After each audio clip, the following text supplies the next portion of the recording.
parti.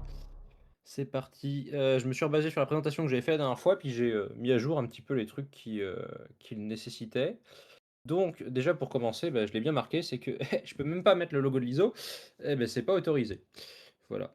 Je me suis, frité un peu ces derniers temps sur LinkedIn avec des personnes qui faisaient, «On est certifié, ISO 27001» et qui mettaient, bah, le logo de l'ISO. Puis moi en commentaire, j'arrivais et je leur disais: «Bravo pour la certif, attention, bah, non conformité majeure, le fait de mettre le logo». Bon, il y en a qui m'ont frité en MP parce que, bah, du coup, je massacrais un peu la visibilité de leur post et ils étaient pas contents. Mais bon, c'est un peu le jeu. Voilà, sachez-le, le logo de l'ISO, j'ai mis le lien directement dans la presse, hein, vous l'aurez, vous allez sur le site de l'ISO, c'est bien marqué. Les seuls qui peuvent utiliser le logo de l'ISO, bah, c'est, l'ISO, les membres de l'ISO et les organismes qui ont été autorisés à le faire. Voilà, il faut une autorisation bien particulière. Donc, par exemple, PECB a l'autorisation, c'est pour ça qu'ils peuvent mettre les logos, dans leur cours. Sinon, les organismes de certification délivrent leur propre certificat. Alors moi, je parle surtout avec, l'AFNOR parce que je travaille, souvent avec eux. Eux, c'est le logo AFAC pour donc quand c'est un certificat ISO 27001, il est, violet. Il est très reconnaissable, hein, 27001, avec le marqué AFAC. Voilà. Vous en avez plein, il y a le logo de Bureau Veritas qui est très connu et puis il y en a pas mal d'autres. Voilà, ils sont aux couleurs de l'organisme et on n'a pas le droit d'en utiliser d'autres. À chaque fois qu'on est certifié, alors si on n'est pas certifié, on n'a pas le droit d'utiliser les logos. Si on est certifié, on doit utiliser celui fourni par son certificateur. Voilà, c'était le petit aparté, c'est pour ça que j'ai pas le logo de l'ISO dedans. Je veux pas d'ennui. Je veux pas d'ennui. Alors, est-ce que ça va marcher ça? Yes. Hop, parfait. Alors déjà, bah, forcément je vais, parler un petit peu de ma société. Concrètement, je fais tout ce qui va être autour de l'ISO, donc de la formation principalement avec audit et implémentation. Voilà. Je ne vais pas en dire plus, il y a tout dans les slides. Tout ce que je veux dire d'intéressant, c'est que je suis partenaire PECB Silver, ça veut dire déjà que j'en ai vendu pas mal. C'est toujours bon signe, que les formateurs sont forcément des experts terrain, qui ont les 2 certifs, lead implémenteur, lead auditor, sinon, bah, je travaille pas avec eux. Voilà. Généralement, je travaille même qu'avec des formateurs hors, ça veut dire qu'ils ont fait au moins 5 semaines de enfin, ils ont donné 5 semaines de formation au moins l'année précédente. Voilà. Donc c'est-à-dire que c'est des formateurs qui ont l'habitude de former. Et le petit truc, c'est que d'une, je pense que je suis le moins cher sur les formations PECB, en France et à l'étranger, je pense sincèrement. En tout cas pour les étudiants. Pour les non-étudiants, je pense que vous pouvez avoir moins cher sur des sites marocains, tunisiens, c'est eux qui ont les meilleurs prix, hein. On n'a pas tous les mêmes tarifs en fonction des pays, donc c'est logique qu'ils vendent moins cher. Mais, en France, je suis persuadé de ne pas avoir trouvé moins cher que moi et en plus de ça, je suis en train d'ajouter des contenus. Voilà, typiquement là, ce qui sort le mois prochain, c'est 4 plans d'audit dans la formation Lead Auditor. Des questions d'audit, puisque finalement, bah, à force, on se fait un petit peu une checklist de ce qu'on doit dire. Donc, même si c'est pas, le truc absolu, il faut toujours les adapter, ça sert. Et pour la lead implémenteur, je vais ajouter directement, bah, la méthode que j'utilise pour mettre en place un SMSI. Voilà, parce que mine de rien, autant la partager. Je veux dire, moi, j'ai beaucoup appris parce qu'on m'a partagé des choses, donc j'ai envie de donner en retour. Alors forcément, bah, j'ai envie de ma société, donc je le file plutôt à mes clients, c'est logique. Voilà, ça fait le petit bonus et il y a des conseils qui sont donnés comme, par exemple, ce conseil très sympa que je vous file gratuitement. Si vous allez donc sur le petit lien ici, c'est directement la boutique AFNOR. Il y a une technique totalement autorisée pour avoir la norme ISO 27001 dans sa dernière version gratuitement. Normalement, c'est, 89,40 €. Il y a une petite astuce, c'est marqué dessus, hein, c'est marqué, consultation gratuite, donc c'est pas de la triche, qui vous permet du coup, de récupérer directement la norme 27001. Vous pouvez la télécharger en PDF et dessus, en plus, elle est à votre nom. Ça fait toujours sympa. Voilà, c'est cadeau, vous aurez juste à cliquer sur le lien. Moi, tout simplement, puisque, bah, il y en a qui ne me connaissent pas, même si j'ai fait une, présentation assez complète, dans le Discord. J'avais vu que je m'étais pas présenté depuis que j'y étais et puis du coup j'ai fait une petite presse et beaucoup de choses à dire. Alors je passe beaucoup de certifs. Voilà, c'est le truc principal, on le voit à gauche. Je suis pas expert en tout, c'est pas possible, ça serait mentir. Voilà, typiquement, bon, j'ai la 27033, c'est sympa, mais j'en fais pas, elle me sert pas des masses, en réalité. Puis la 42001, bah, j'ai jamais fait d'implémentation d'un SMIA, puisque c'est les systèmes de management de l'intelligence artificielle. Je parlerai des différentes, normes de systèmes de management, un peu plus tard. Juste pour dire que, moi j'aime bien la formation. et que, bah, je m'y connais pour le coup, hein. Les formations quand, je les vends ou que je forme ou que j'audite ou tout ça, j'en ai bavé un petit peu, voilà. Là, je me suis lancé sur la CISSP d'ailleurs avec un petit groupe d'étudiants dont certains sont sur, sont sur le Discord, il y en a peut-être qui nous écoutent. Voilà et donc, bah, je vais la faire cette année, je pense. Bon, j'ai quelques avantages d'avoir, une bonne base de connaissances. J'ai actualisé un peu mes chiffres et du coup, l'année dernière, je me suis rendu compte, j'ai fait 10 audits. Voilà, je peux pas faire plus clair. J'ai fait 10 audits précisément en 2025 et là, je pense que cette année va être, assez exceptionnelle. On est déjà à 5 audits réalisés juste sur le 1er trimestre, donc il y a de quoi faire. Il y a de quoi faire. Et puis, bah, c'est assez standard, hein. J'ai mis en place 2 SMSI l'année dernière et cette année, bah, c'est ce qui se fait aussi. Avec une petite, modification cette année, c'est que cette année, je suis sur des SMSI avec HDS. Voilà, c'est des boîtes qui veulent travailler avec des données de santé, donc c'est du 27001 plus HDS, hébergement de données de santé. Voilà et je pense que je vais me spécialiser dans le 27001 HDS parce que mine de rien, bah, plus on se spécialise, moins on a de concurrents. Voilà. Donc évidemment, j'accepte tous ceux du Discord. Il suffit de me dire que vous venez de Cyberv et évidemment, je me doute que, bah, vous venez après avoir vu cette présentation, donc vous serez bien évidemment accepté dans mon réseau avec grand plaisir. Voilà. Alors, bon, j'ai remis les trucs de base que j'avais fait dans la dernière présentation pour l'ISO. Tout simplement pour dire que, bah, ça date pas d'hier. Voilà, hein, 1946 quand même. Bon, le 174 membres, ça vous avance à rien puisque, bah, il y a un membre par pays, donc ça fait juste qu'il y a du monde. Ce qui est intéressant, c'est de savoir qu'il y a 26 000 normes. Voilà. Vous en faites ce que vous voulez de ce chiffre. Ce que je peux vous dire, c'est qu'il y en a déjà plus de 60 qui touchent à l'informatique. Voilà. Et là, c'est déjà plus concret. De toute façon, en informatique et en cybersécurité, on se mange un maximum de normes, de référentiels, etc. J'ai pas besoin de vous parler de DORA, NIS 2. Bon, en France, c'est plutôt RECIF, même si NIS 2 n'est pas encore totalement traduit, mais si vous mettez le RECIF de l'ANSSI, ça va être bon. Voilà, 27 vous êtes, enfin, pour les entreprises, hein, quand elles sont certifiées 27001 et qu'elles ont mis en place les recommandations pour, le RECIF, je suis pas inquiet. Voilà. Je me suis pas encore mis à faire du NIS 2, mais je pense que ça va pas trop tarder. Voilà. Je pense que sur le marché, je vais trouver quelque chose à faire, pour l'année prochaine. Cette année, j'y vais pas encore. Là, j'attends que le marché soit un peu plus, prêt, mais l'année prochaine, je pense que ça va être la bonne année. Voilà. Vous faites ce que vous voulez des informations que je vous donne, évidemment, hein. Je livre pas mal un peu ce que je fais. Si vous voulez me concurrencer, vous en avez tout à fait le droit, hein, et je vous dis simplement qu'il va y avoir un gros marché.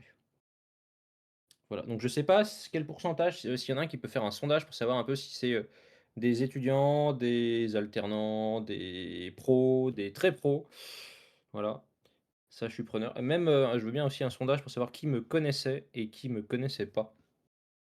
Voilà, on sait jamais, juste pour savoir, s'il y a que des gens qui me connaissaient ou si, majoritairement des gens qui ne me connaissaient pas. Voilà.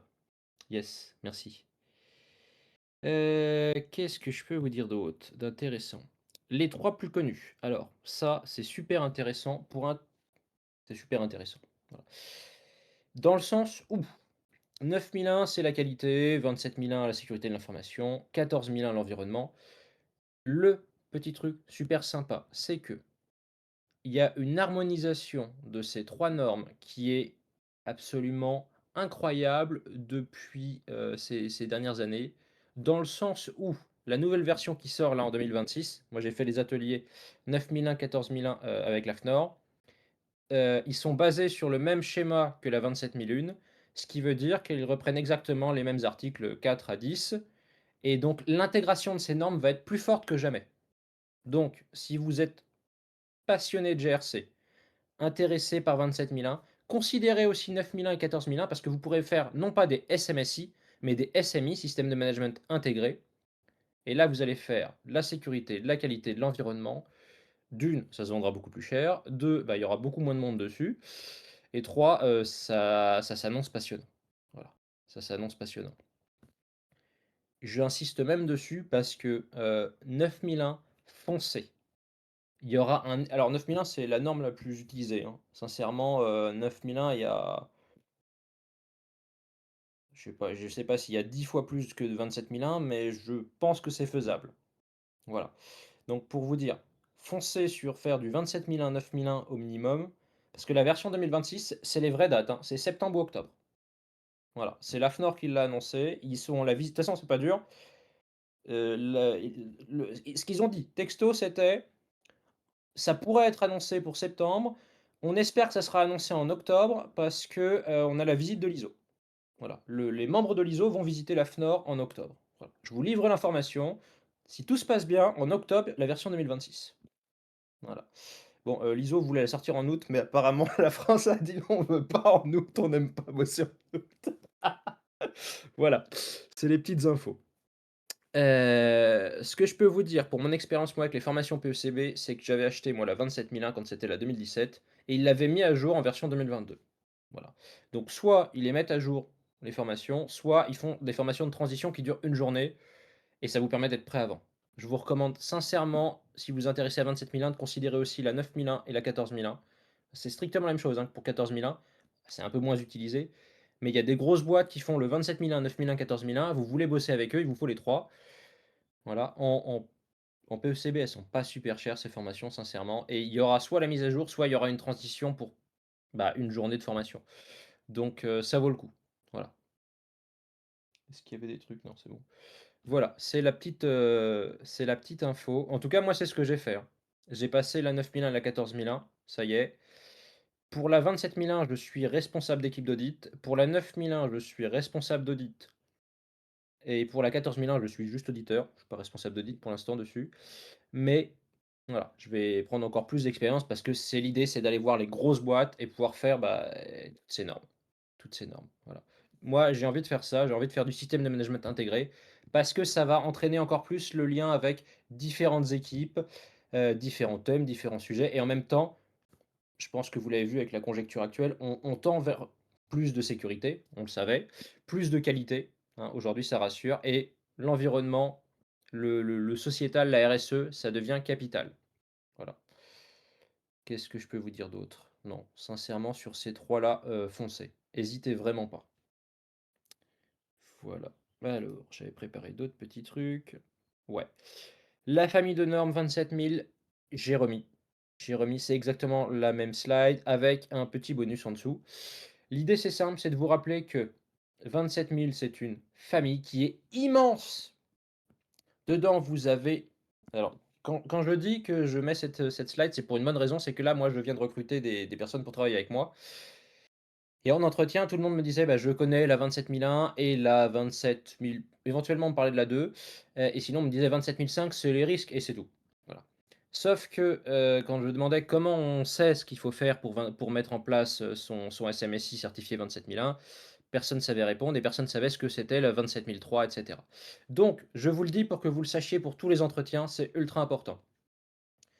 Vous voulez vous certifier, c'est 27001. Les exigences sont dedans, OK? Vous avez les exigences dans les articles 4 à 10 et vous avez l'annexe A qui contient 93 mesures. Voilà. Vous allez être audité sur les articles 4 à 10, ça c'est obligatoire, c'est des exigences, et sur les mesures applicables pour vous des 93 mesures. Il y a plein de mesures qui peuvent être jugées non applicables. Typiquement, vous ne faites pas de développement du tout, ça enlève un paquet de mesures. Voilà. Et le nombre de boîtes que je vois qui enlèvent ne serait-ce que le pas de développement externalisé, bon bah ça enlève une des mesures. C'est aussi simple que ça. Vous avez pas de locaux, on peut enlever pas mal de mesures aussi. 27002, c'est les bonnes pratiques. C'est comment mettre en place les 93 mesures de l'annexe A. Voilà. En gros, c'est bah, cette mesure, qu'est-ce que je peux vous dire? Je ne veux pas donner d'exemple. Je donnerai des exemples dans une autre. Je pense que je vous ferai certainement un webinaire où je détaille sur les mesures, mais voilà, on va rester assez vague pour l'instant. Simplement, dedans, vous avez les conseils pour mettre en place les mesures, pas les exigences. Si vous voulez savoir comment mettre en place les exigences, c'est 27003. Voilà, ça c'est super important. Et après, vous avez 27004, les métriques. Concrètement, surveillance, mesurage, analyse, évaluation. On est très fortement sur comment mettre en place l'amélioration continue avec la surveillance. C'est euh, c'est très peu utilisé. Bizarrement, on parle très peu de 27003 et 27004. Elles sont super importantes. Bon, après, quand on se dit que c'est Plus de 90 € la norme, ça fait mal à acheter. Voilà. Bon, 27 500 gestion des risques, tout le monde le sait généralement, donc je vais pas aller dessus. Et après, il y en a plein. Je les connais pas toutes, sincèrement. Je sais que 17-18 c'est intéressant pour le cloud. Je sais que 33, bah, c'était pour les réseaux, qu'il y a après, 35 pour les incidents. 35 pour les incidents, je l'aime bien celle-là. Voilà. Bref, vous embêtez pas avec ça, je vais vous donner un bon conseil, OK? Vous avez bon, il y a le petit truc commercial avec le prenez les 27001, lead implémenteur et lead auditeur, il y a les références pertinentes, il y a les extraits de 27002, 3, 4 et des autres normes. Voilà, bon, ça peu importe.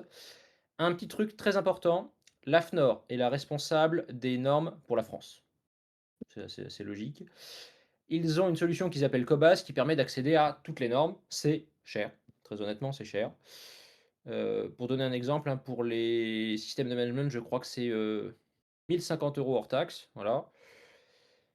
Il y a moyen de les consulter gratuitement. Voilà, vous allez soit, bah, dans les locaux d'AFNOR, voilà, vous pouvez y accéder gratuitement, ou vous allez dans les CCI. Voilà, moi je suis à Angoulême, la CCI d'Angoulême permet d'accéder gratuitement à l'ensemble des normes.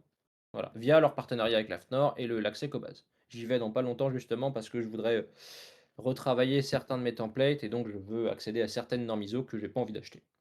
Voilà. Donc, ceux qui l'implémentent là actuellement en entreprise, le petit conseil c'est ça aussi, il y a aucune obligation pour l'entreprise d'acheter la norme. C'est pas obligatoire. Alors déjà, je vous ai donné, une petite astuce pour avoir la 27001 gratuitement, donc bon, ça sert pas forcément ce que je vous dis de il y a pas d'obligation de l'acheter, mais le petit truc, c'est il y a pas d'obligation de l'acheter et pour y accéder, bah, il suffit d'aller dans les CCI, la plupart du temps, ou d'aller dans les sites d'AFNOR pour pouvoir consulter gratuitement l'ensemble des normes. Donc faites-vous plaisir, c'est gratuit, vous les appelez, vous calez un rendez-vous, vous pouvez y accéder. Voilà. Vous aurez pas perdu votre soirée juste avec cette information. Ça vous permettra d'accéder, bah, ne serait-ce qu'à 27002, 3, 4 qui sont super durs à trouver. Voilà. Heu, voilà, c'était déjà la petite astuce. C'était déjà la petite astuce. Alors, qu'est-ce que je vous ai mis d'autre? Ouais, bon, je fais aussi quand même un peu de pub sur ça, c'est pour votre carrière, 27001, c'est capital, mais en même temps, il y a combien de personnes? 34? 33? J'ai pas le nombre. Je sais pas comment on voit dans Discord, j'ai l'impression de voir 34, écouteurs, donc je sais pas si c'est ça. Mais s'il y a 34 personnes en écoute, bon, voilà, vous êtes 34, donc vous savez que c'est intéressant. Pensez-y, vraiment, c'est un secteur qui ne s'arrêtera pas. Il est montant, OK? Et en plus, si vous vous spécialisez dans un domaine, voilà, donc moi, je vais certainement me spécialiser 27001 HDS parce que, bah, à ce moment, j'ai des clients HDS, voilà. À la base, je voulais me spécialiser dans le bancaire, mais il y a PCI DSS et cetera et je n'ai pas trouvé de clients dans le bancaire. Voilà, donc si jamais vous arrivez à vous spécialiser dans le bancaire, il me semble que c'est ce qui paye le mieux. Voilà, moi, j'ai pas réussi. Donc je vais me spécialiser dans les données de santé, mais il y a plein d'autres possibilités. Vous pouvez très bien vous spécialiser dans, certains secteurs. Là, on m'a parlé récemment, moi, là, donc à l'atelier 9001-14001, je suis tombé sur une boîte que je connaissais bien. Je voulais travailler avec eux et ils m'ont dit: «Bah, ouais, mais il nous faut un auditeur 22000 qui est la norme par rapport à l'agroalimentaire». Voilà. Donc bah, si vous voulez faire du 27001 et du 22000, et beh, vous pourrez vous spécialiser dans la sécurité pour, l'agroalimentaire. Voilà, pensez-y. Il y a plein de possibilités et apparemment et c'est pour ça que, bah, je pense que je vais passer la 22 000, apparemment, ils avaient que 3 personnes qui pouvaient venir les auditer dans la France. Voilà, imaginez toute la France, 3 personnes seulement qui peuvent venir les auditer. Alors je sais pas si c'est vrai sur le nombre et cetera, mais a priori, ils avaient gardé le même auditeur pendant 6 ans d'affilée, parce qu'ils n'arrivaient pas à en trouver d'autres. Voilà.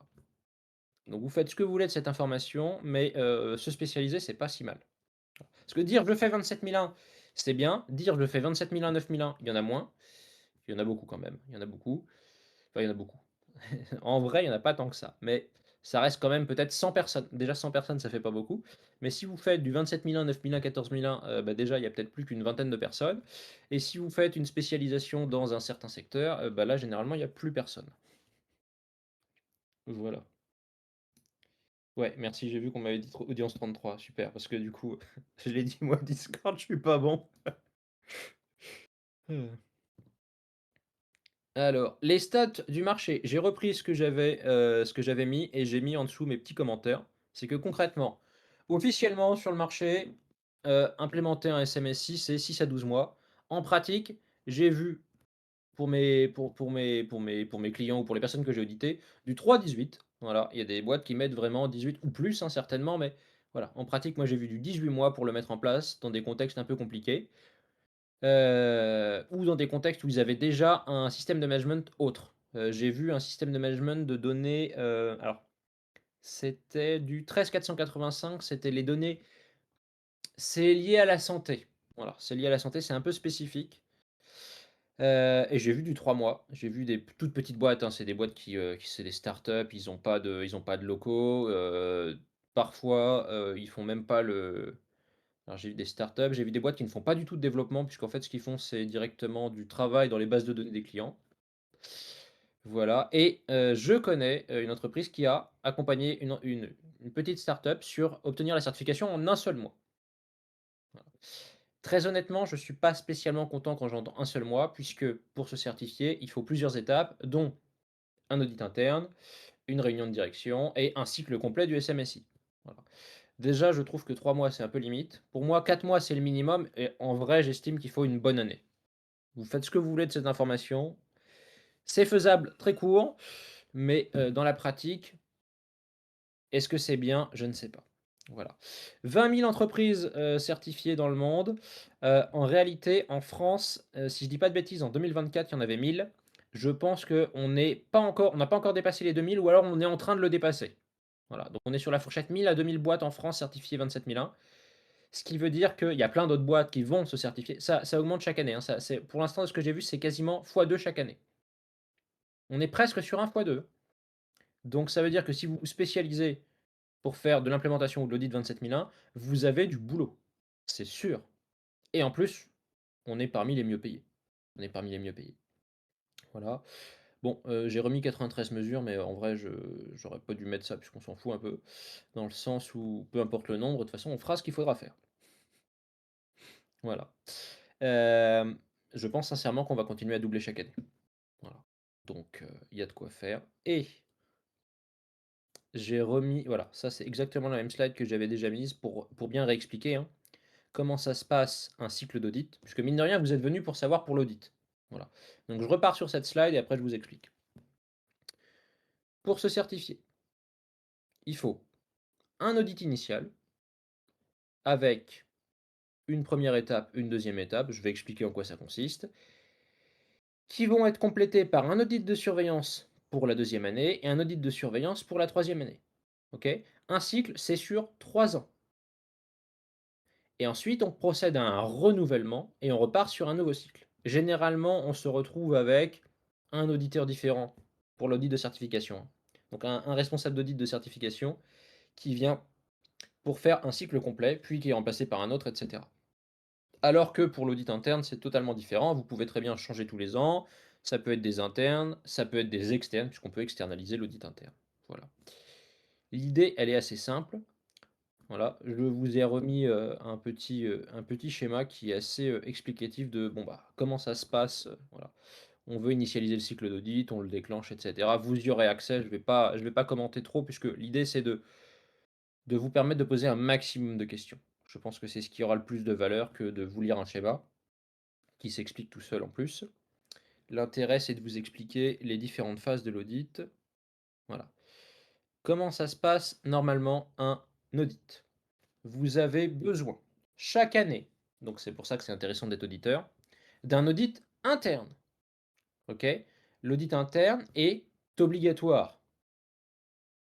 Donc, bah, s'il y a 2 000 boîtes, en France certifiées, ça veut dire enfin pour 27 000, hein, je parlais 27 000, hein, je parlais pas des autres, hein, 9 001, il y en a beaucoup plus.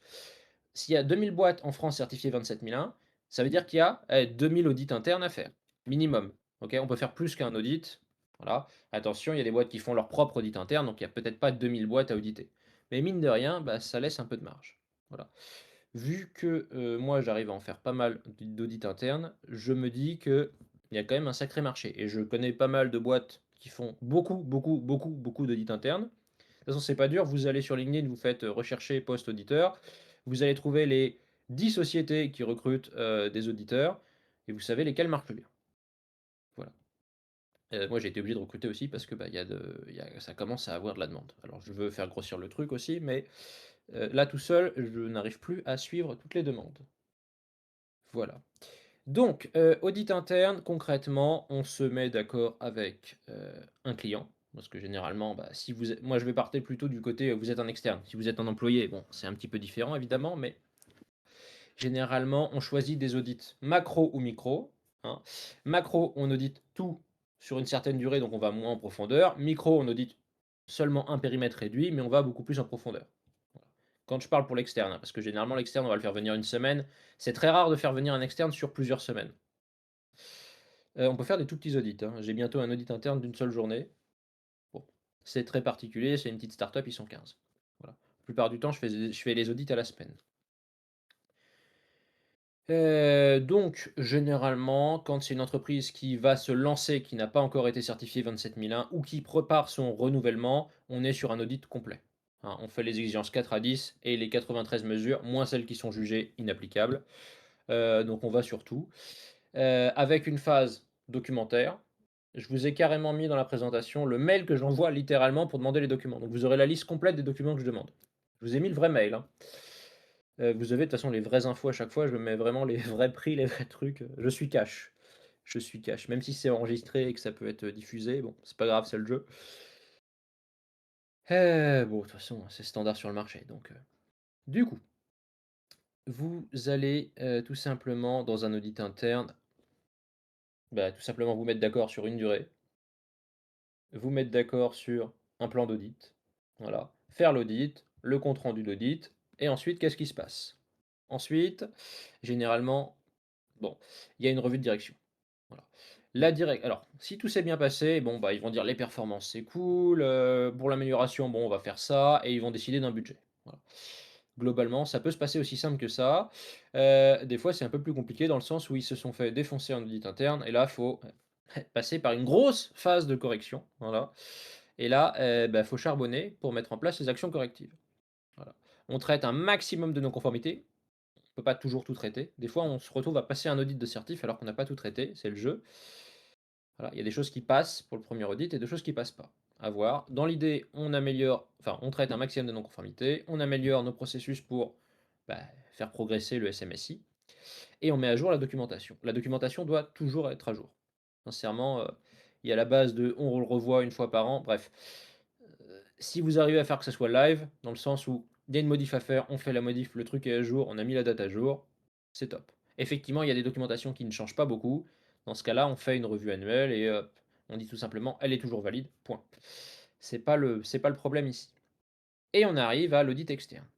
OK, on a corrigé. Là, on peut faire venir un organisme accrédité, AFNOR, Bureau Veritas, LSTI, DQS, DQV, qu'est-ce qu'il y a d'autre? Bon, après, il y a des organismes en ligne, des organismes étrangers, mais c'est vrai que ceux qui agissent en France, bon, ça, c'est les plus gros. Voilà, il y a les petits aussi, mais ça, c'est les plus gros.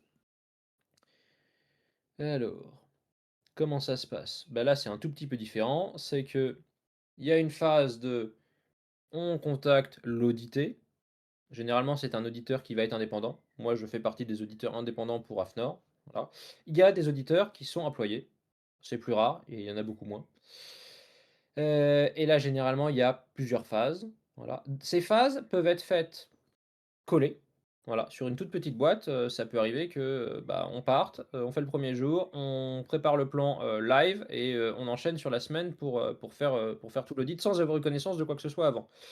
Moi, j'aime pas faire ça. J'aime pas faire ça. Les bonnes pratiques et bah, ce que je fais à chaque fois parce que ça m'est arrivé d'avoir des mauvaises surprises, c'est au moins 3 semaines d'écart entre l'étape 1 et l'étape 2. Voilà. Ce qui est recommandé, c'est à peu près 1 à 2 mois avant. Faut pas que ça soit plus parce que sinon, bah, peut y avoir des changements dans le SMSI. Voilà. 3 semaines, c'est vraiment le minimum parce qu'il faut le temps de rédiger un plan. Voilà. Donc généralement, moi j'envoie un mail, je vous l'ai mis juste après, vous le verrez. Je demande un maximum d'éléments. Voilà. À partir de ces éléments, je me prépare pour l'étape 1 qui est concrètement une demi-journée ou une journée à distance pour poser des questions, valider des points. Voilà. Des fois, ça peut être très court, hein, ça peut être 3 heures. Généralement, ça tourne aux alentours de 4 heures à une journée. C'est pour ça que j'ai mis documentaire, mais en vrai, c'est avec des guillemets, voilà, on va valider les points, on va valider qu'il y a bien eu une analyse de risque, on va valider qu'il y a bien eu une réunion de direction, on va valider qu'il y a bien eu un audit interne. On ne peut pas faire l'étape 2 s'il n'y a pas eu de revue de direction et pas eu d'audit interne, puisque ce sont des non-conformités majeures et donc on ne pourra pas donner la certification. Voilà. Et ensuite, voilà, à partir de l'étape 1, on rédige un plan d'audit. Voilà, on envoie le plan d'audit. Des fois, c'est un ping-pong d'échange avant que ça soit validé. Et une fois que c'est validé, c'est parti, on réserve l'hôtel, le train et alors je dis hôtel, train parce que moi je suis d'Angoulême, donc la plupart du temps c'est alors j'ai fait Paris, Le Havre, Bordeaux, Nantes, Lyon, j'ai fait la Belgique. Voilà, donc généralement c'est pas à côté. J'en ai un d'audit dans 3 semaines où c'est pas très loin, c'est à 1 heure et demie, donc je suis pas sûr de prendre un hôtel, je vais voir. Ça va dépendre. Ça va dépendre, mais sinon, voilà comment ça se passe et après c'est parti. J'ai mis audit d'implémentation, enfin audit de l'implémentation, hein. Comment ça a été mis en place et on va vérifier les exigences. Voilà. Le terme audit d'implémentation, je c'est une coquille, je voulais pas mettre ça. C'est on va auditer, les exigences 4 à 10 et on va auditer les mesures qui ont été jugées applicables.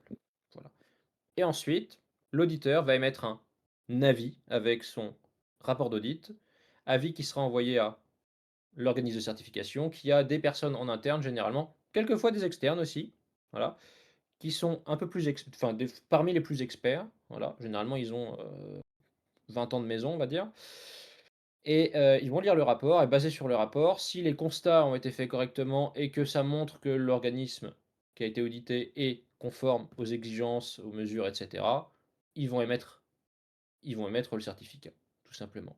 Voilà. Souvent, bah, si l'auditeur a émis un avis favorable, ça sera validé.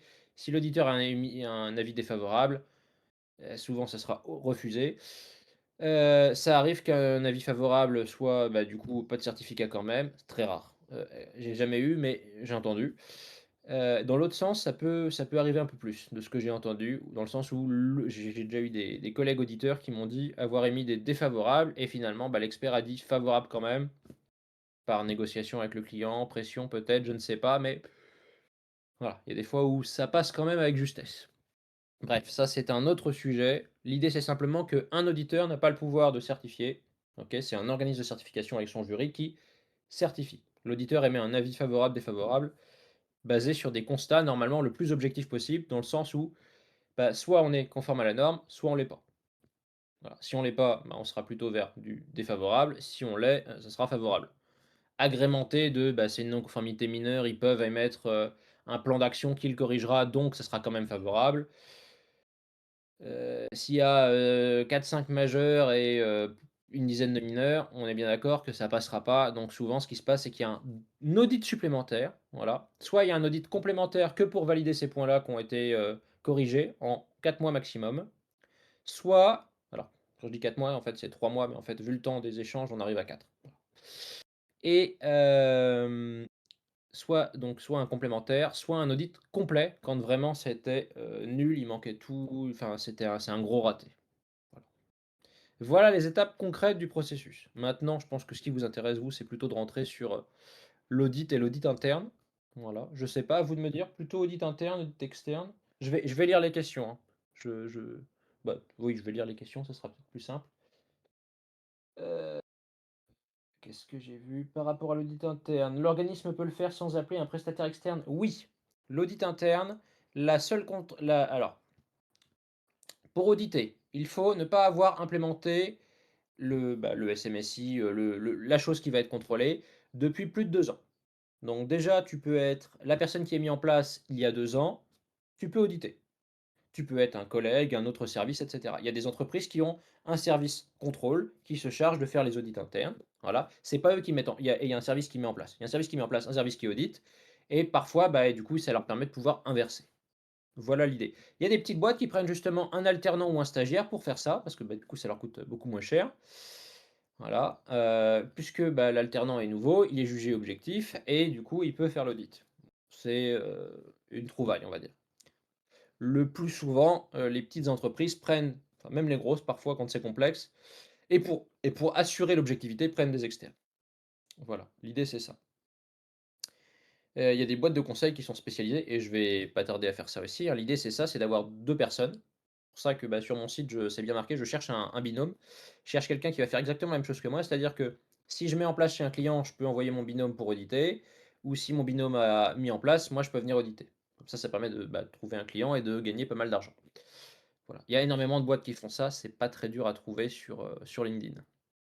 Voilà. Je vais prendre un peu de part de marché, je vais leur faire du mal, c'est comme ça.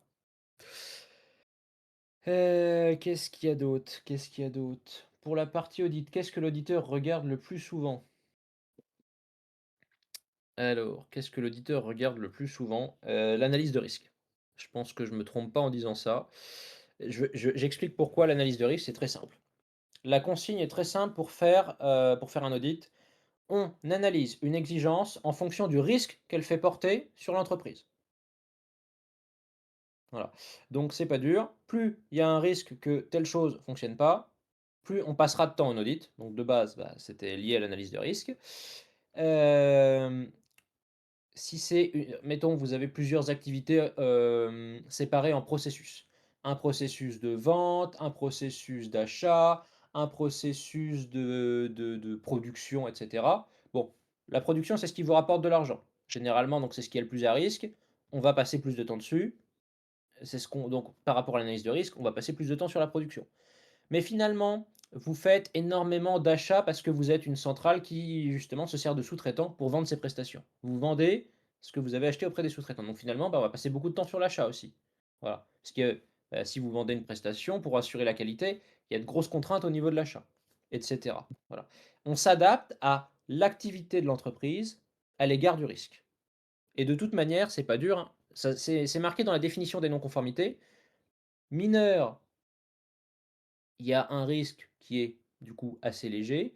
Majeur, le risque, il est critique.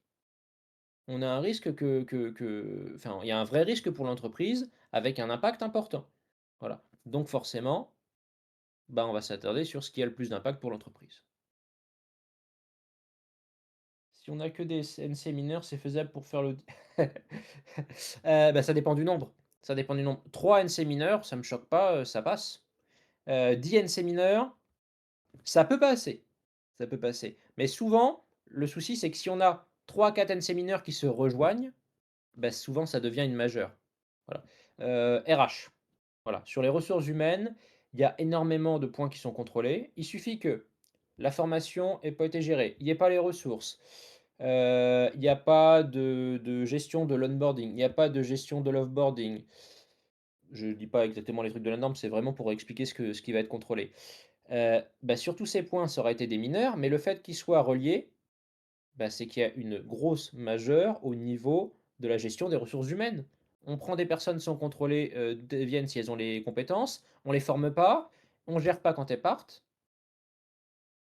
Donc, soit on leur a donné plein d'informations, elles peuvent repartir avec, bah, du coup, le coffre-fort, soit on a pris des personnes qui étaient pas compétentes et on fait rien pour les rendre compétentes. Et ISO exige dans tous les cas que bah, alors ça serait une majeure de base avec ça, mais voilà.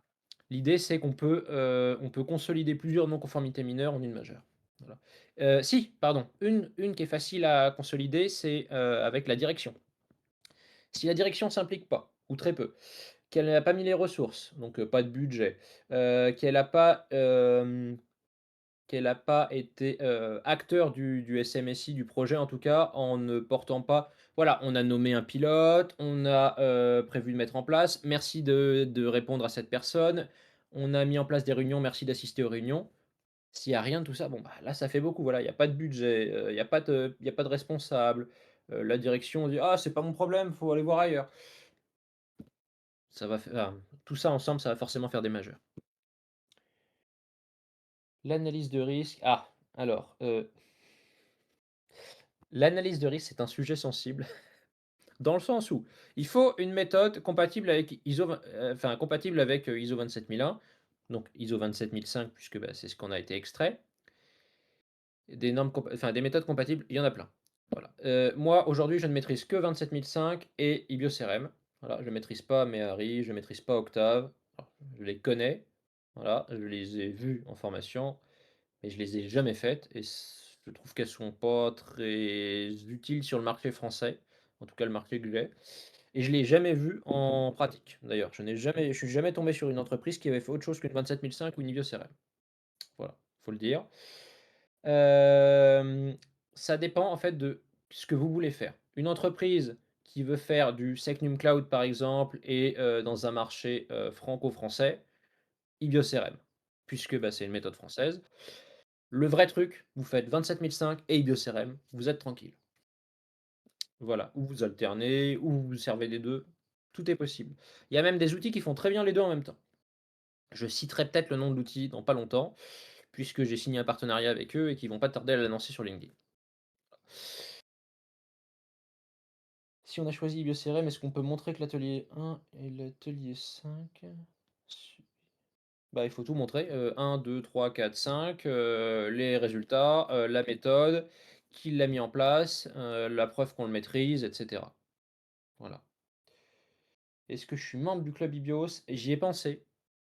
J'y ai pensé. Honnêtement, ça me coûte 50 balles de rejoindre, c'est pas bien compliqué. J'hésite encore. Honnêtement, j'hésite encore parce que j'ai 2 amis qui ont rejoint, cette année et quand je leur ai demandé, s'ils avaient appris des choses et si c'était intéressant, ils m'ont dit qu'il y avait quand même beaucoup de blabla et qu'ils n'avaient pas appris, de choses intéressantes. Donc je ne sais pas encore. Bon, je pense que je vais le faire. Voilà, je pense que je vais le faire. Plutôt pour le côté marketing, malheureusement. J'aurais préféré que ça soit dans enfin, j'espère que ça sera intéressant. Voilà. Mais a priori, je vais le faire plutôt pour le côté marketing, très honnêtement, puisque, bah, de ce que m'ont dit mes amis, c'est pas ça a pas l'air passionnant. Voilà. J'en sais pas plus. Voilà, je m'en ferai ma propre opinion. Aujourd'hui, j'ai rejoint moi le club 27001 et j'ai beaucoup aimé. Voilà, j'ai fait 2 réunions du club 27001 et là, j'ai énormément appris et j'ai pu apprendre des choses aux autres, donc ça, c'est assez, assez cool. Voilà et je reparlerai de 27003 effectivement, voilà. Est-ce que, 4 alpha ouais, bah, alpha du coup, est-ce que toi tu es, membre du club ou est-ce que tu as d'autres choses? Moi, je serais ravi que tu m'en parles en tout cas, si tu veux en discuter une autre fois, en visio et cetera, on pourra. Justement, j'hésite. Ben, je sais pas. Je sais pas te dire du coup, Alpha. Ce que je peux te dire, c'est que 27001, tu peux rejoindre pour 27 euros. Ils sont malins sur ça. Et tu peux assister à toutes les plénières de toutes les villes.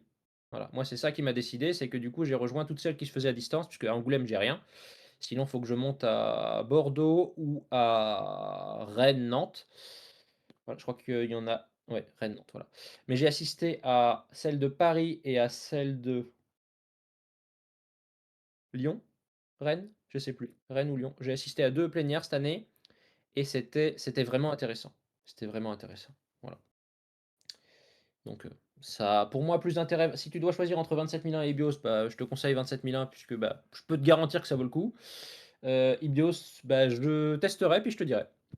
Voilà. Ça fera peut-être le sujet d'un prochain webinaire. Bon, bah, voilà, ma découverte du club Ibios, pourquoi pas, tiens. Voilà. Alors, je vais juste poursuivre sur quelques slides et si après on peut poursuivre sur 27003, on poursuivra sur 27003. Mais du coup, ce que je disais, c'est que pour les consulter gratuitement, 27003, etc., vous allez à la CCI. Enfin, appelez la CCI, hein. Vous leur demandez s'ils ont un partenariat avec Afnor, avec Cobase. Généralement, oui.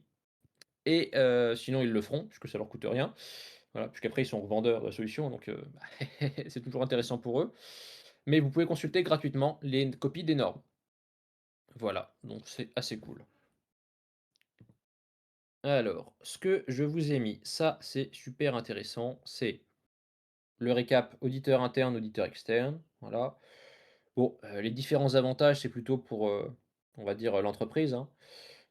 Si c'est un interne, forcément le coût est réduit. Voilà, ce qui est pas toujours le cas, souvent c'est une fonction externalisée, ça coûte pas mal d'argent.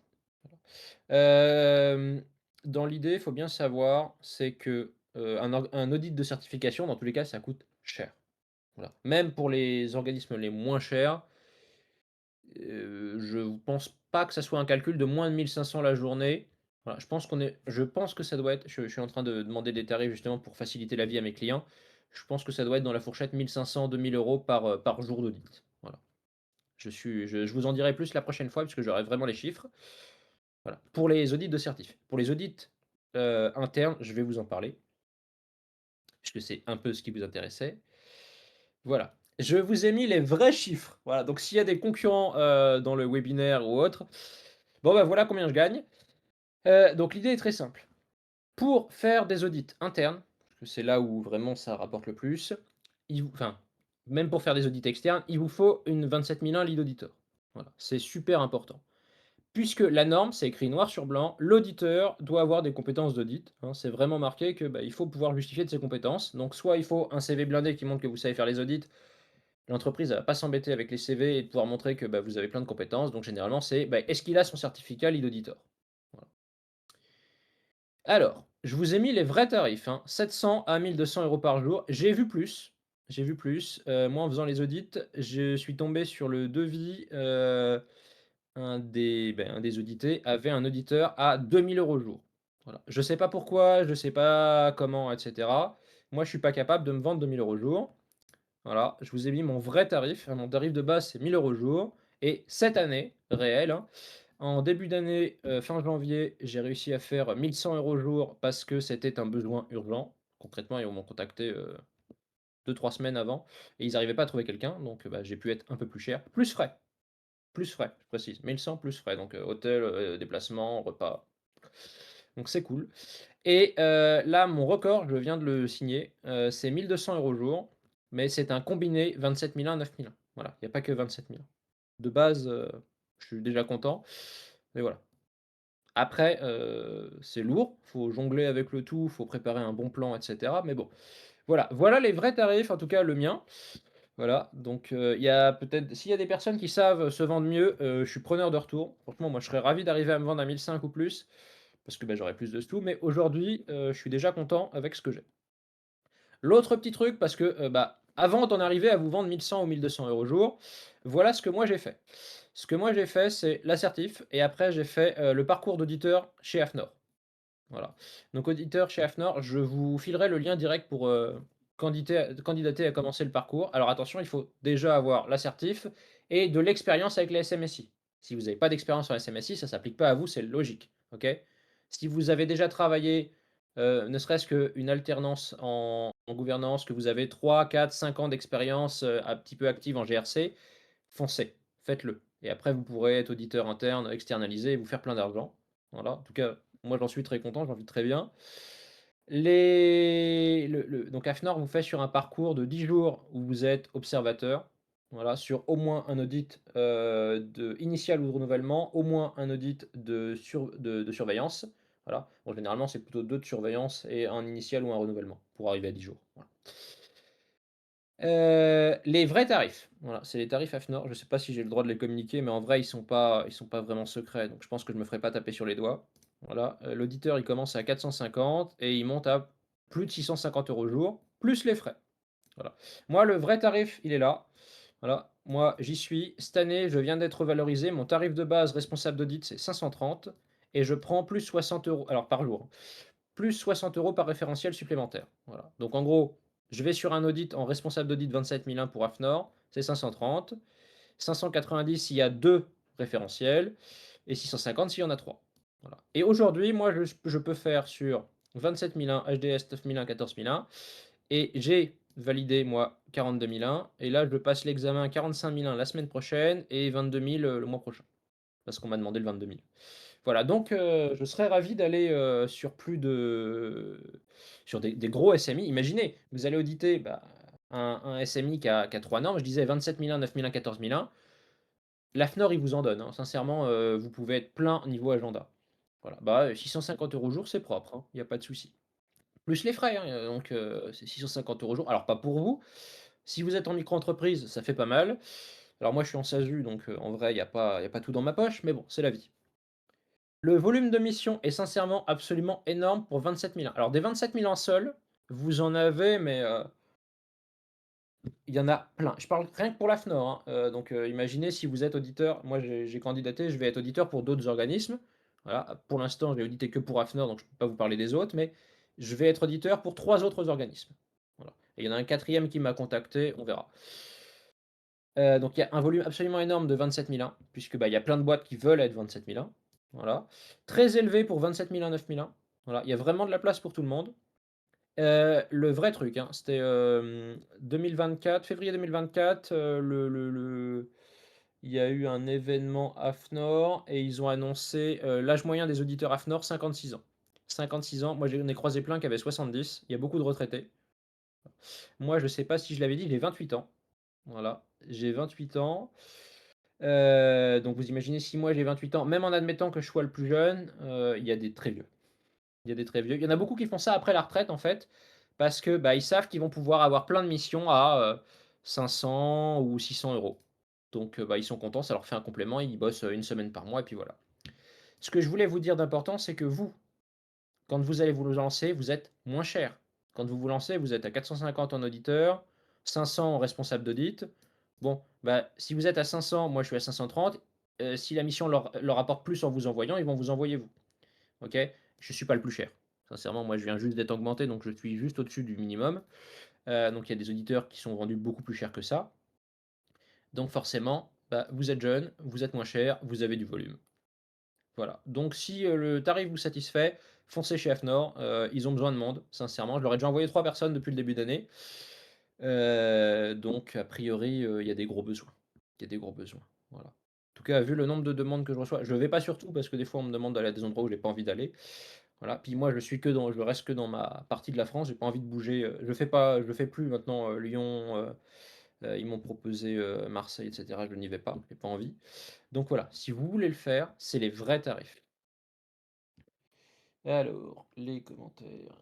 J'hésitais à rejoindre une entreprise certifiée 9001. Peut-elle réutiliser des documents lesquels elle est tente pour obtenir 27001 ou doit-elle créer un CV? Alors, oui, il y a plein de choses que tu peux réutiliser. Ça, sincèrement, faut que je te fasse un webinaire dédié tellement il y a de choses. Mais en gros, on va dire que tu as déjà 60% du travail qui est fait. Voilà. Tu es forcément obligé de créer d'autres documents puisque c'est pas les mêmes. Tu as des choses à modifier, tu as des choses à agrémenter, mais tu as la démarche, tu as la méthode, ça se passera super bien. Voilà. Qu'est-ce qu'on a d'autre? Donc tu peux créer un SMSI totalement séparé ou tu peux créer un SMI, système de management intégré, tu fais les 2. Voilà. Ça dépend si tu veux certifier le même périmètre, parce que des fois tu veux pas décertifier le même périmètre. Peut-être que ton 27001, tu le veux que sur ton outil SaaS, mais ton on-premise, tu veux rester, sans le SMSI, sans le 27001. Voilà, tu peux certifier que des parties. La qualité, ça dépend où tu l'as. Si tu as la qualité sur tes produits ou tes services ou les 2, peut-être que tu veux ton 27001 sur les services, mais pas sur les produits. Voilà. Donc des fois, tu peux avoir des systèmes séparés. Ça dépend de la boîte. J'ai déjà vu de tout. Je fais de l'audit depuis combien de temps? Alors, de l'audit pour AFNOR, j'ai commencé du coup attends, je l'ai marqué sur LinkedIn, il faut juste regarder. Bon, grosso modo, ça fait 2 ans que je fais avec AFNOR. J'avais déjà fait un peu d'audit, en mission annexe dans mes différents parcours, voilà. Mais à temps quasi plein, enfin quasi plein. En gros, à 10 audits par an, je le fais que depuis 2 ans. Oui, j'ai commencé, bah, je pense que j'ai commencé l'audit vraiment en 2024. 2024, ouais, c'est ça. Je suis à fond depuis 2024. Je suis à fond depuis 2024. Voilà. Alors, la suite, parce que j'ai encore préparé des trucs. En vrai, je me suis dit: «Heureusement que j'ai pas fait plus de» j'avais plein d'autres idées pour les slides, mais en fait, heureusement que j'ai limité, ça fait déjà un moment. Donc merci aux courageux qui restent, parce qu'il y en a plus que 25 sur 33. Le vrai mail que j'envoie, littéralement, vous l'aurez dans la présentation, il y a pas besoin de faire de screen, vous allez l'avoir. C'est littéralement, je vous l'ai copié-collé depuis ce que j'ai envoyé à un client, bah, ce matin. Littéralement, je demande, de quoi faire le plan d'audit. Voilà. Donc, typiquement, voilà les documents qui sont nécessaires. Voilà. J'ai mis SMI parce que, bah, j'arrive pas mal sur des systèmes qui sont 27001, 9001 ces derniers temps, puisque ça me rapporte plus, donc je choisis plutôt ces audits-là. Mais si vous remplacez SMI par SMSI, c'est pareil. Pourquoi j'ai mis SMI là-dedans aussi? C'est que c'est pas obligatoire pour 27001. Alors je le vois souvent. Un manuel de management 27001, je le vois souvent, mais en réalité ça vient de 9001 parce que 9001 c'était obligatoire dans la 2008. Après ça a été un peu différent, mais il y a historiquement c'était obligatoire, donc souvent il y a un manuel du management. Voilà. Qui explique comment est construit le système de management, où sont les documents, comment c'est nommé, il y a tout dedans. Voilà. La carto, la description des processus, c'est ultra important. Là où les politiques de sécurité de l'information, et là, tu vois, il y aurait aussi les politiques qualité, s'il y avait un truc qualité. Généralement, elles sont séparées. On pourrait les fusionner, sincèrement, il n'y a rien qui l'empêche. L'analyse de risque, pour l'analyse de risque, il faut plusieurs choses, hein. Il faut vraiment la méthodo, pour savoir si c'est bah, IBIOS, 275, Octave, autre chose, et que ça soit reproductible, c'est obligatoire dans la norme, donc il faut bien la preuve qu'ils ont une méthodo. La synthèse, parce que vous allez pas vous embêter à la lire. Des fois, j'ai déjà vu du 65 risques, c'est trop. c'est trop. Donc la synthèse, c'est bien et le plan de traitement, parce que mine de rien, en fonction du plan de traitement, vous saurez ce qui a été détecté l'année dernière, ce qui a été traité, ce qui doit être traité et vous voyez vite si l'entreprise a traite ses risques ou pas. Conclusion de la dernière revue, voilà. Des fois, on vous envoie complètement la revue, moi, ce qui m'intéresse, c'est les conclusions. Voilà. Même si généralement, bah, ils se servent de la présentation comme compte rendu. Donc souvent, ils vous envoient la dernière revue. Le ou les rapports d'audit interne. Donc généralement, vous avez le dernier rapport d'audit interne. Voilà. Ça, c'est super important parce qu'en fait, bah, il vous faut aussi noter les dates. Et toute information documentée obligatoire. Donc ça dépend d'eux. Puisque la norme exige d'avoir documenté toutes les informations par rapport à leurs obligations. En gros, s'ils ont des données de santé, bah, il y a le HDS, donc il y aura toutes les données HDS. C'est pour ça que je garde bien cette ligne-là. Mais des fois, il y a des choses qui sont exigées par rapport à des réglementations. Par exemple, s'ils sont, dans le bancaire, bah, il y a BAL2 qui leur donne certaines exigences, donc il faut les informations documentées qui conviennent. Voilà. Et celles nécessaires au fonctionnement, en gros, c'est tout ce qu'ils utilisent pour vraiment pouvoir travailler. Voilà, comme ça, au moins, c'est libre. Moi, je manque pas de demande de documents.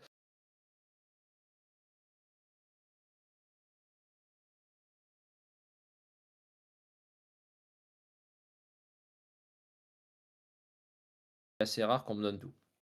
Mais il y a pas obligé. Quand je dis de me mettre à disposition,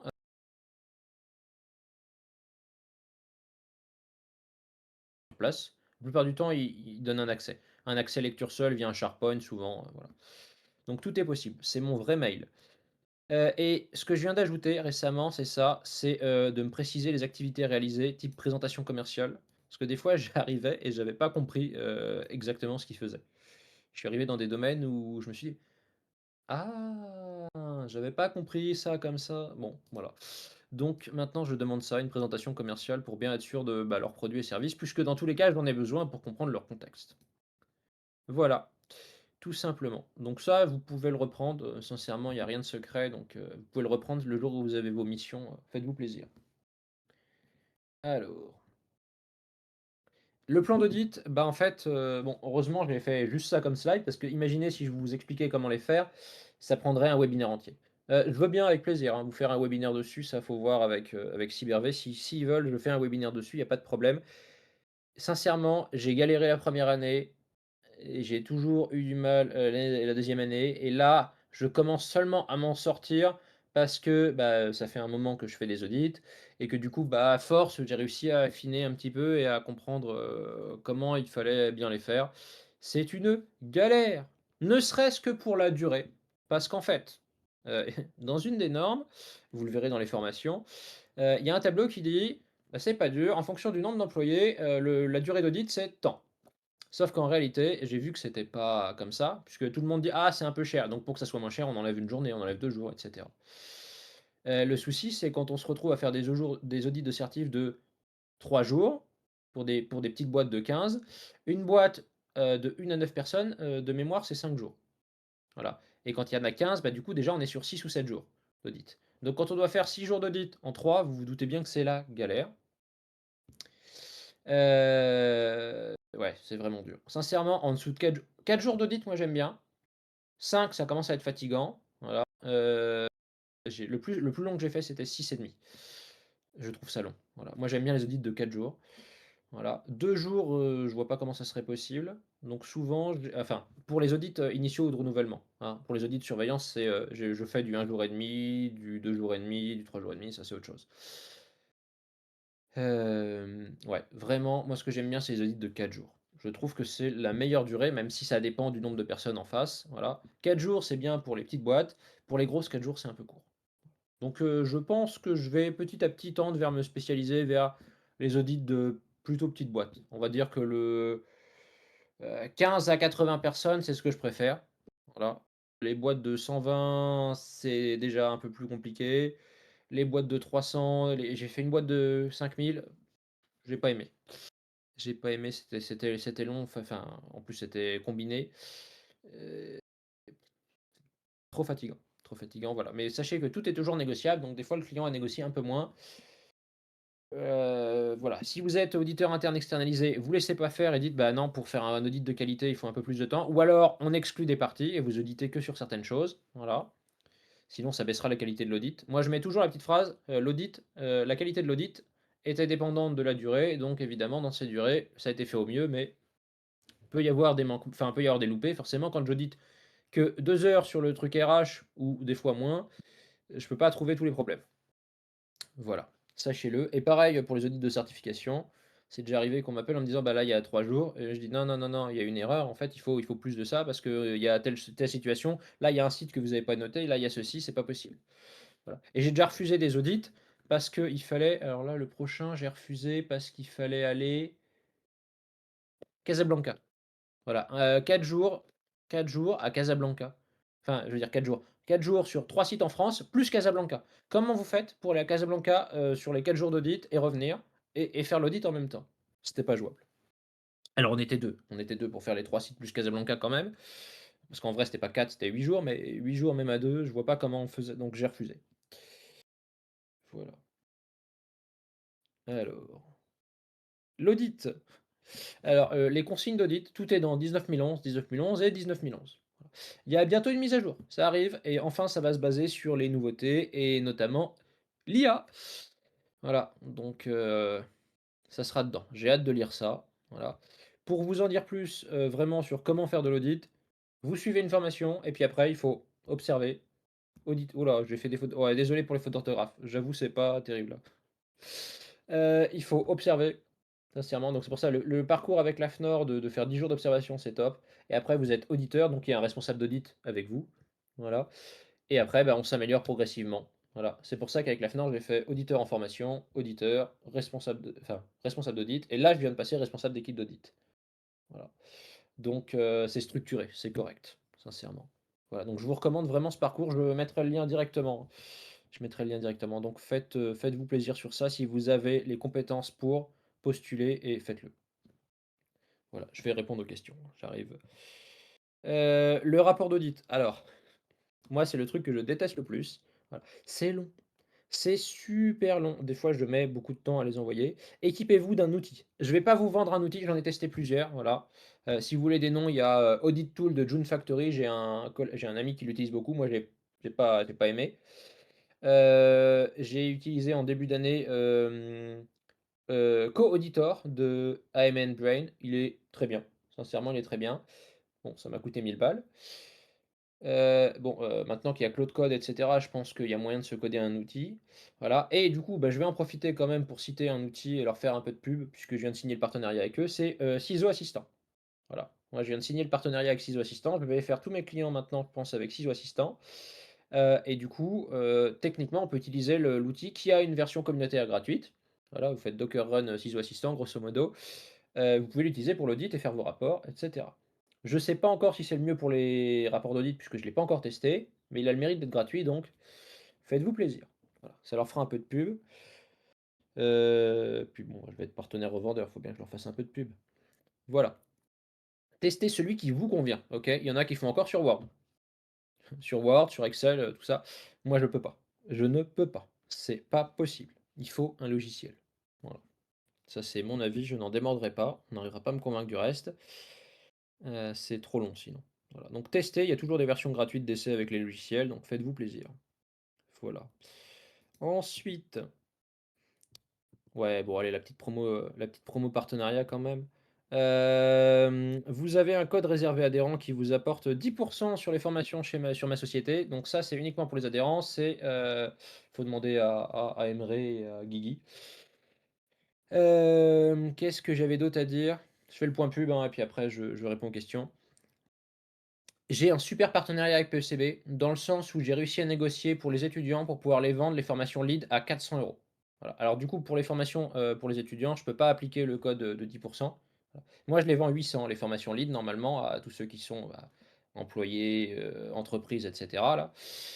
Pour les étudiants, j'ai réussi à négocier pour pouvoir les vendre à 400, donc je peux pas vous faire un code. Voilà, donc pour ceux qui sont pas étudiants, bah, vous pouvez les avoir à 800 ou à du coup, bah, 720 avec le code, si vous êtes adhérent CyberV. Donc rien que ça justifie le prix d'être adhérent, puisque, bah, ça coûte moins cher que les 80 €. Donc pour les étudiants, 400 toute l'année, hein, donc il y a pas de stress, pas de tout ça. Voilà. Il faut juste avoir une adresse mail étudiant puisque, bah, derrière moi, je les paye moins cher forcément chez PECB parce qu'il y a le mail étudiant, voilà. J'ai pas une très grosse marge sur le côté étudiant. Mais bon, c'est la vie en même temps, hein, il faut bien que ça serve à tout le monde, voilà. Donc du coup, 2 petits trucs. Un petit bonus pour ma pub, voilà. Tous ceux qui commandent en avril, 1 heure de coaching offert. Voilà, on fait le point sur votre profil, on décide quelles sont les formations qu'il faut pour vous, quel est le parcours pour être le plus rapidement auditeur, implémenteur ou, vous voulez être RSSI. Vous me dites ce que vous voulez faire, on va regarder pour optimiser au maximum pour que pour vous, on ait un chemin tracé de il faut faire ça, puis ça, puis ça, le plus facilement possible. Voilà. Et du coup, bah, pour récompenser, les ceux qui sont étudiants, mais qui n'auront du coup pas les remises de 10 supplémentaires, si vous êtes adhérent et étudiant, je vous rajoute 1 heure. Je suis 1 heure avec vous, je réponds à toutes vos questions, je vous aide à préparer l'examen. Sincèrement, voilà, c'est pour vous enfin, honnêtement, je suis pas sûr de gagner d'argent sur les étudiants du coup, mais c'est pas grave. L'idée c'est ça, c'est à la fin, vous avez l'assertif. Vous avez l'assertif, l'examen, vous le mangez et après derrière, je veux que vous ayez tous monté en compétences pour rejoindre AFNOR ou un autre organisme d'audit ou moi, parce que du coup j'embauche aussi et il me faut des gens. Il me faut des gens. Je viens de d'ailleurs, avec toutes les personnes il y en a pas mal de cyber-V qui sont venus, j'en ai, 3 qui me rejoignent. Voilà, il y a 3 personnes qui me rejoignent.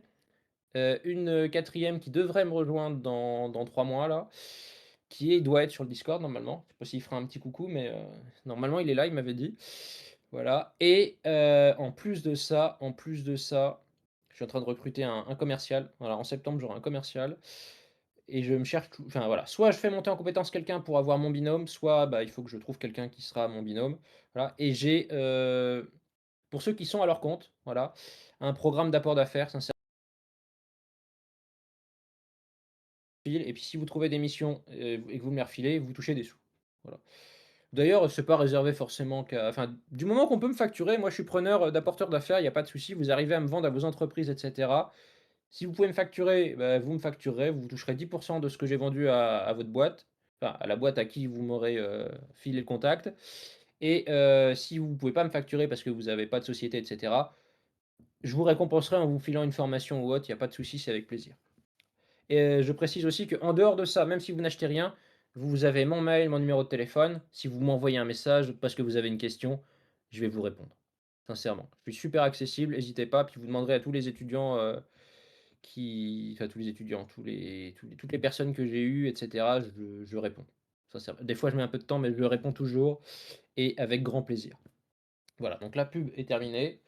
Est-ce que j'ai déjà trouvé mon stagiaire? Ah ouais, je devais en recruter que 2, j'en ai pris 3 et attends, j'en ai pris 3. En fait, j'en ai pris 4 puisque du coup, j'en ai 2 qui commencent pour 6 mois, une personne qui commence sur 4 mois, qui devrait poursuivre sur une alternance et en plus, après les 4 mois, il y en a un qui vient pour 6 mois. Donc en réalité, j'ai pris 4 stagiaires, potentiellement une personne qui sera en alternance, voilà, heu et puis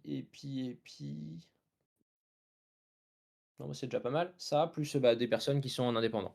Voilà. Finalement, j'ai pas recruté de CDI parce que, on m'a proposé une autre option avec les apports d'affaires. Ça s'est créé parce que justement on m'a proposé ça. Il y a 4 personnes qui m'ont proposé ça. Mais, voilà. Donc l'idée, c'est d'avoir, bah, mes petits stagiaires là, de les former et bah, derrière de les embaucher. Ça serait déjà pas mal, voilà et du coup, bah, de renouveler aussi le pool stagiaire au fur et à mesure pour avoir toujours, bah, du monde, les former à mes méthodes et faire grossir ma boîte, quoi. Voilà, je garantis pas que je prenne trop de personnes non plus. L'objectif, c'est d'être 9 au max parce que c'est dur à gérer. Honnêtement, gérer beaucoup de personnes, c'est dur. Puis il faut réussir à trouver les missions. Donc là, je suis content d'avoir un commercial bientôt, mais voilà. Pub terminée. Pub terminée, voilà. Le petit merci, le petit désolé parce que, la dernière fois, j'avais fait un caout. Prochaine fois, je vous promets, je fais un caout. Là, j'ai manqué de temps pour faire le caout. Voilà et puis PECB a pas voulu me donner un petit giveaway, la dernière fois, j'avais des licences skills à donner. Là, ils m'ont dit: «Non, non, tu as eu plein la dernière fois». Bon, ils auraient pu les filer, ça leur coûte rien, mais c'est pas grave. Je trouverais bien, sincèrement, je trouverais bien pour filer des cadeaux, il y a pas de souci. Je trouverai quelque chose. Voilà. Donc même si vous avez pas le coaching avec moi, vous m'envoyez un message et je serai ravi de vous aider quand même. Je suis vraiment quelqu'un qui j'ai du mal à dire non et je suis trop sympa, voilà. Donc maintenant, je vais répondre aux questions. Voilà, je vais répondre aux questions. Le LinkedIn, je crois qu'il est mis dedans avec un lien,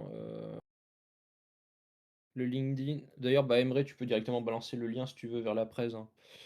Là, voilà, m'ajouter sur LinkedIn, j'ai directement mis le lien, tu cliques là, tu me fais ajouter, tu me marques CyberV, tu seras validé, il y a pas de souci. Voilà. Bon d'ailleurs, je peux laisser cette page, comme ça si tu as une question sur mon profil, tu peux me demander. Je vais commencer à répondre aux questions Et en vrai et je pensais avoir fait pas assez de slide, je me suis dit: «Mince, je vais jamais tenir plus de 30 minutes et après on aura des questions» et en fait, on a déjà mis 1h15.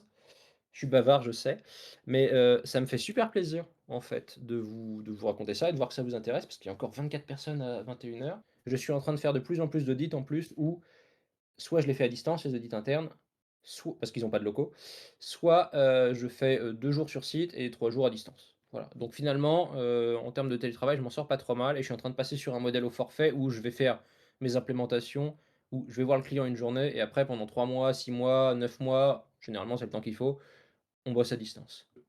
Allez, je réponds aux questions. Alors, un exemple à partager. Aurélien, faudra que tu me remettes ce que tu voulais comme exemple. Ou Michou, la DDA, pouvez expliquer comment on doit formaliser le document? Alors, la DDA, faut un webinaire dédié, c'est la merde.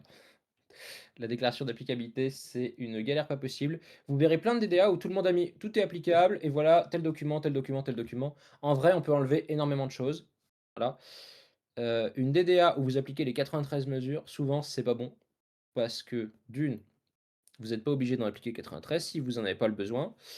Et des fois, on pourrait avoir plus de mesures parce que vous avez l'obligation de rajouter tout ce qui est vital pour vous. Donc techniquement, on devrait même y voir bah, le RGPD puisque c'est une obligation pour tout le monde. Voilà. Et le respect du RGPD, je veux dire.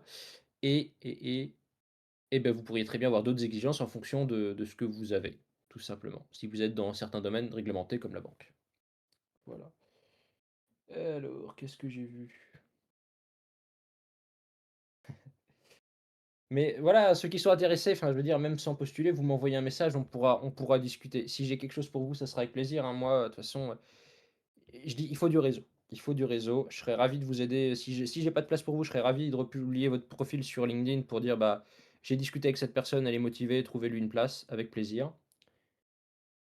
Et puis on sait jamais, de toute façon, des fois, il y a des choses à faire. Un stage de 6 mois, bah, du coup, c'est pas que je veux pas à reprendre, c'est que bah, là, j'ai plus de place. En fait, j'ai le droit, comme j'étais tout seul, j'ai le droit d'en prendre que 3. C'est déjà beaucoup, de toute façon, à gérer. Et je vous avoue qu'honnêtement, un stagiaire, c'est 670 €, j'ai calculé. Donc prendre 3 stagiaires, c'est quasiment 2 100 €. Et là, du coup, je disais, j'en prenais pris pour 6 mois. Donc en gros, bah, 2 100 fois 6 mois, voilà, ça fait 14 000 € à peu près. Heu, attends, s'il faut 2, j'ai dit une connerie moi. Ouais, 13, ouais, on est sur 13 000 plutôt, pardon. Enfin 13 500, bref. Donc voilà, ça fait mal de sortir ce budget-là. Bon, je pense que je vais avoir les clients et que finalement ça sera rentable derrière, mais voilà l'idée. J'ai investi beaucoup dans ma boîte en prenant, bah, du coup, des stagiaires, des alternants et cetera. Parce que je veux les former et je veux les embaucher en CDI surtout. C'est ça qui est important. Puis en plus, bah, du coup, je vais leur filer les formations, des formations, bah, lead auditor, lead implémenteur, puisqu'il n'y a pas trop le choix. Donc en vrai, j'ai investi beaucoup dans ma boîte. Je pense que cette année, on est sur 40 000 € en termes d'investissement. J'espère que ça va donner. J'espère que ça va donner. Mais du coup, vu qu'il commence là, tu calcules plus 6 mois et tu te dis que, bah, après il y aura 2 places. Donc là, il commence le mois prochain, mai, donc tu fais mai plus 6 mois et tu te dis que, bah, à ce moment-là, il y aura de la place pour 2 stagiaires. Voilà. Ah, c'est cool, ouais, merci, je te tag, merci pour cette présentation. Un exemple de plan d'audit, j'ai démarré dans une nouvelle. OK, OK, OK. Eh ben, écoute Aurélien, tu m'envoies un message, il y a pas de souci. Alors comme je le disais, en fait, bah, je vais en filer dans la formation lead auditor. Moi, sur mon site, ce que j'ai fait, c'est que donc je vends la lead auditor PECB. Donc, on y a accès via le mypecb.com.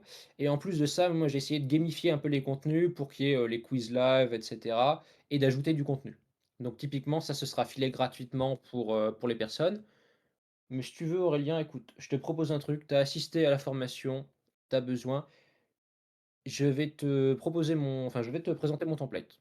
Ok? Comme ça, tu me valideras, tu me diras, tiens, est-ce que c'est bien, est-ce que c'est pas bien? Tu me diras ce que tu en penses. Tu seras le premier bêta-testeur, Aurélien, je te le file. C'est quoi le lead risk manager? Lead, ah ouais, en gros, lead, c'est plutôt par rapport aux années d'expérience. Donc en gros, généralement, tout le monde fait la 27005 risk manager qui est en 3 jours. Voilà. Il y a la lead risk manager qui est en 5 jours, mais en réalité, tu peux faire la risk manager en 3 jours, la risk manager, sauf que si tu as de l'expérience, tu passes lead. Voilà. Donc en fait, comme j'ai fait beaucoup d'analyses de risque, eh ben, j'ai la lead risk manager en ayant fait la formation de 3 jours. D'ailleurs, la 27005 risk manager et la IBIOS, Sur mon site, elles sont à 575. Pour les étudiants, je peux la descendre celle-là à 300. Voilà. Si vous êtes étudiant, les formations, Risk Manager, que ça soit 27005 ou IBIOS, je peux les descendre à 300 avec mon partenariat. J'arrive pas à faire moins parce qu'après je gagne plus rien du tout, mais voilà, c'est toujours bon à prendre. Voilà. Grosso modo, les leads pour les étudiants, je peux les faire à 400 et les, managers, voilà, je peux les faire à 300. Voilà. Et il y a la foundation aussi que j'arrive à descendre à, 140. Voilà. Les foundations, j'arrive à les descendre à 140. Voilà pour les tarots. Voilà pour les tarots. Et qu'est-ce que j'allais dire d'autre? Si, il y a une promo en ce moment, là c'est grâce à PECB, pour les non étudiants, les 9001 et les 14001, je peux les descendre à 500. Il faut juste m'envoyer un message. La 9001 pour n'importe qui et la 14001, je peux les descendre à 500. Voilà. En ce moment, il y a la promo et puis bah, du coup, c'est vraiment intéressant parce que si, il y a même la 22 000 aussi. La 22 000 aussi, je peux faire ce tarif-là parce qu'il y a une promotion. Ça, c'est cool. J'ai pas, ouais, je suis pas bon en marketing. J'ai même pas le temps de mettre sur LinkedIn, tiens, je le fais à tel prix, etc. Parce qu'en vrai, il n'y a pas moins cher que moi, donc ça marche, ça rapporterait certainement du monde, mais bon, dans la vie, c'est comme ça. On peut pas tout faire. Je suis déjà sur plein de trucs. Je peux pas faire plus.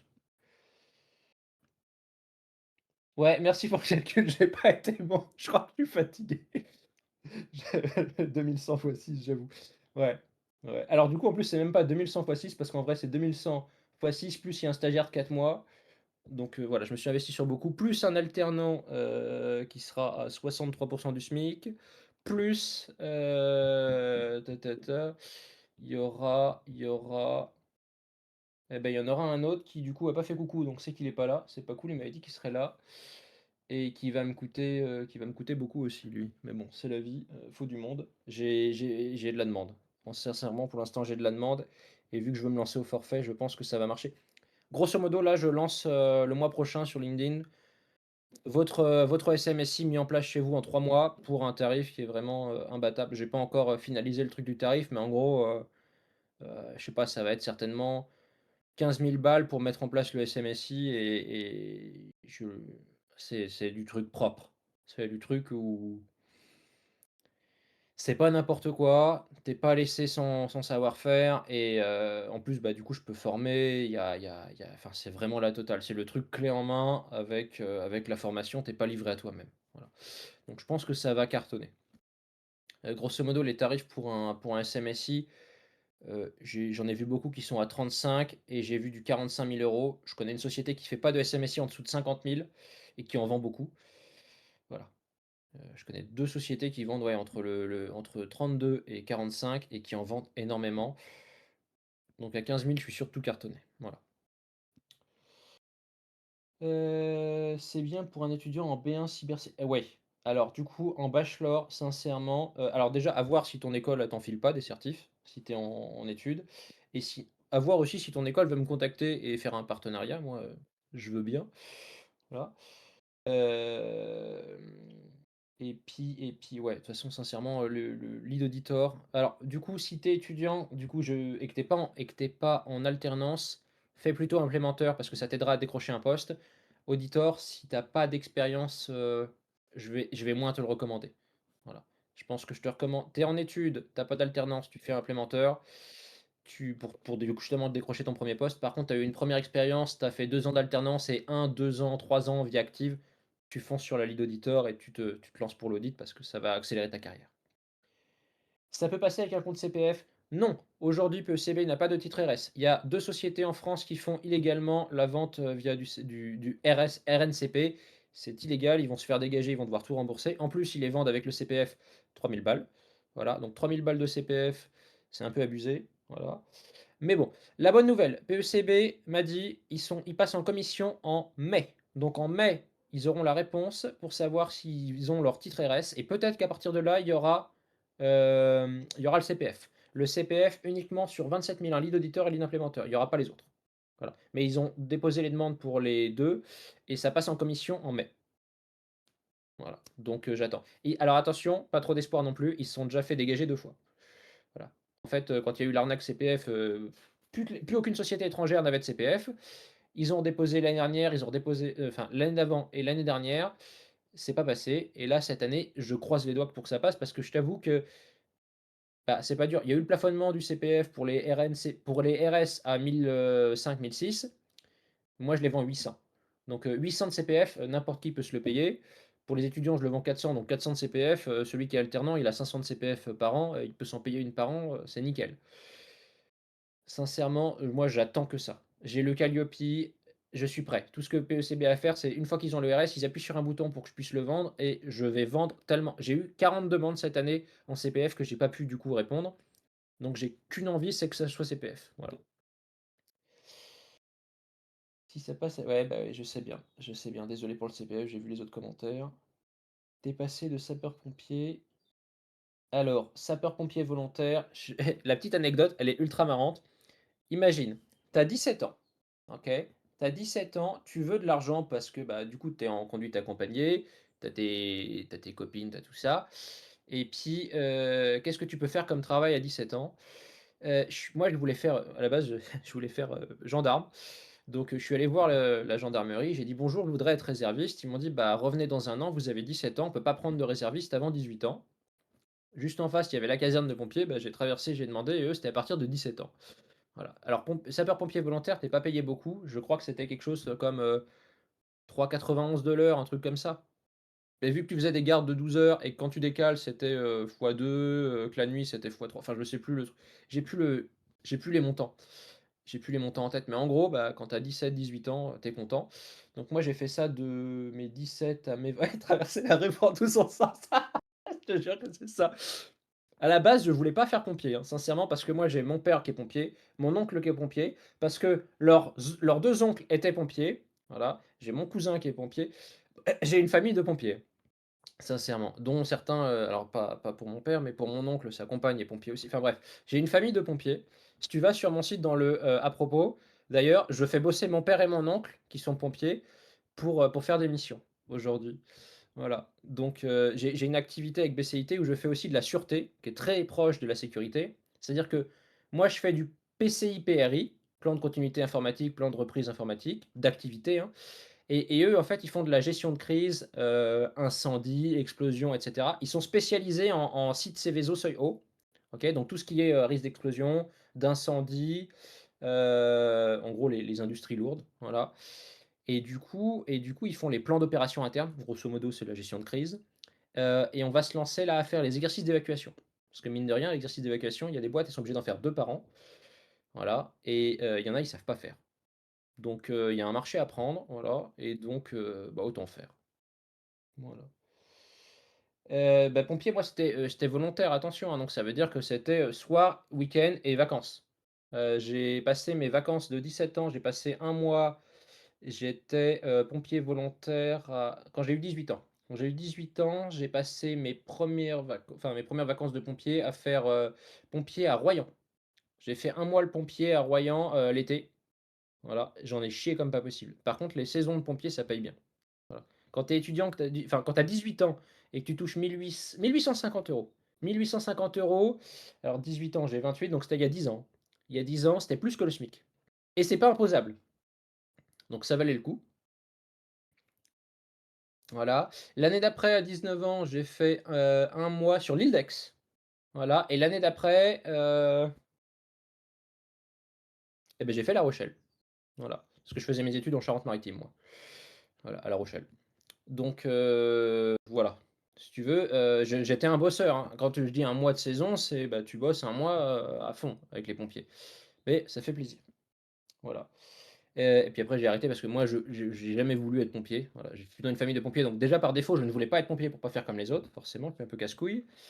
Et en plus de ça, bon, c'est pas un truc qui me plaisait. Sinon, j'aurais pu parce que dès que tu as un bac+3, tu peux entrer lieutenant si tu passes un concours ou si tu as un bac+5, tu peux être capitaine. Donc tu peux vite arriver officier gradé et cetera. Mais bon, j'avais pas envie déjà parce que, du coup, moi, je vis en Charente et le problème, c'est qu'en Charente, il y avait, bah, du coup, mon père et mon oncle et quand on a un qui est capitaine et l'autre commandant, bah, tu pas envie que tout le monde dise: «Ah, c'est le fils de». J'avais pas envie d'être un fils de. Voilà. Heureusement, c'était, fils d'officier, pas fils de autre chose, mais je voulais pas.